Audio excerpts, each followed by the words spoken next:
Assalamualaikum warahmatullahi wabarakatuh. Perkenalkan, nama saya Rizky Agustina Setiawan dengan nomor NIM 0568 14037.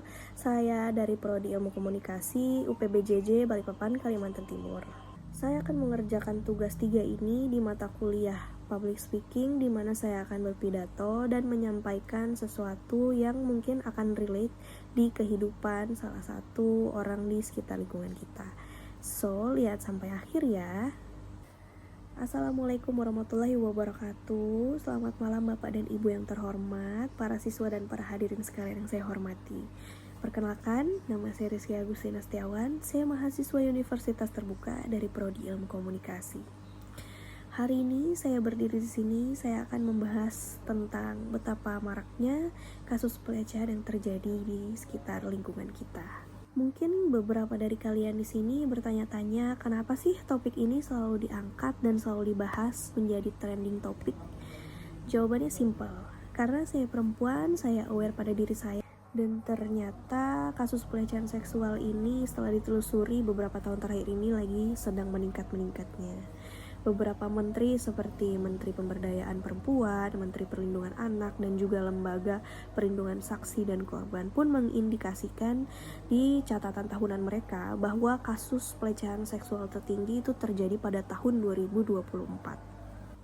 Lonjakan kasus tersebut bisa dibilang sangat signifikan ya, karena di tahun 2023 saja kita punya 2078 kasus. Sedangkan di tahun 2024 itu semua meningkat menjadi 3166 kasus, dan itu berdasarkan data yang diperoleh oleh Komnas Perempuan itu sendiri. Dan bahkan nih di tahun 2024 kita punya kasus yang sangat viral di Indonesia, yaitu seorang perempuan bernama Agni yang mendapat pelecehan ketika sedang ber-KKN di Pulau Seram, Maluku. Itu membuktikan bahwa kasus pelecehan itu dapat terjadi dimanapun dan kapanpun kita berada. Di lingkungan rumah, di lingkungan sekolah, bahkan di tempat kita menimba ilmu pun pelecehan tersebut bisa kita dapatkan jika kita tidak bisa menjaga diri dengan sangat baik. Ada beberapa cara untuk mencegah kita terhindar dari pelecehan tersebut. Yang pertama, kita harus menghindari tempat-tempat sepi, jalanan sepi, dan juga menghindari tempat yang memungkinkan terjadinya mereka minum minuman yang memabukkan.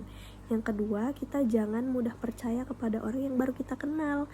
Terkadang seseorang yang sudah lama kita kenal pun tidak sungkan-sungkan untuk menyakiti kita, apalagi orang yang baru kita kenal. Yang ketiga, kita juga harus bersikap tegas. Kita harus berani bersikap tegas, karena kalau misalnya kita nggak enakan, orang tuh bakal semaunya sama kita dan akan memperlakukan kita seakan-akan kita ini adalah budaknya mereka, dan memungkinkan hal pelecehan tersebut akan terjadi. Yang keempat, kita harus menghindari percakapan yang berbau pornografi, karena percakapan itulah yang mengundang mereka untuk melakukan hal tersebut kepada kita. Yang kelima, kita juga harus bersikap sopan, berpakaian sopan, agar tidak mengundang mereka melakukan aksi tersebut. Untuk landasan hukumnya sendiri, di setiap negara itu pasti punya hukuman dan aturan yang berlaku untuk di masing-masing kasus. Di Indonesia, kita juga punya hukum yang berlaku untuk kekerasan seksual ini. Di antaranya adalah Undang-Undang Nomor 12 Tahun 2022 yang mengatur tentang tindak pidana kekerasan seksual. Bapak Ibu hadirin sekalian, kesimpulan yang bisa saya sampaikan malam ini adalah edukasi dan kesadaran diri itu adalah kunci untuk kita bisa mencegah pelecehan seksual itu sendiri terjadi. Mari kita bekali diri kita sendiri dengan ilmu, batasan nilai, hak asasi manusia, serta betapa pentingnya punya rasa hormat. Saya akhiri, wassalamualaikum warahmatullahi wabarakatuh.